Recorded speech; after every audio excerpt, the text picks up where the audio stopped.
नमः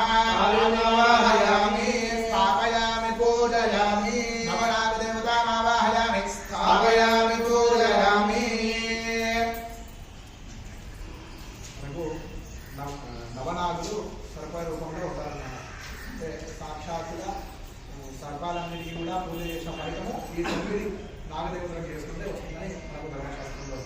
మరి ఆ నవనాగులు ఆ పేరు ఏంటంటే మనము ప్రతి సంవత్సరం అనంతవర్ధనాభ స్వామి వ్రతం అని చేస్తుంటాం. అలాగే అనంతవర్ధనాభ స్వామి అంటే సాక్షాత్తు విష్ణుమూర్తి స్వరూపం. ఆయన పైన ఎల్లప్పుడూ కూడా పద్మనాభుడి మీద స్వామివారు శ్రేణిస్తూ ఉంటారు. అనంతవర్ధనాభం, అట్లాగే శేషము, అట్లాగే పద్మనాభం, కంబలము, అట్లాగే శంఖపాలము, ధృతరాష్ట్రము, తక్షకము, అట్లాగే కాళీయం. అంటే కృష్ణుడు నాట్యం చేస్తాం కదా సర్వరాజులో, అది కాళీ సర్వం అంటున్నారు. ఒక్కొక్క నాగదేవతలు ఒక్కొక్క స్వరూపం వాళ్ళు సంతృప్తి చెంది మనకు అనుకున్న కార్యం అనేది మనకు అందిస్తారు. దేవతలందరికీ 9 నాగదేవతలందరికీ కూడా నమస్కారం చేస్తారు.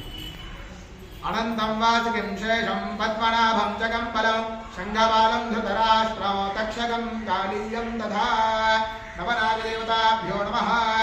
అస్మిన్ కలశే ఆవాహయామి స్థాపయామి పూజయామి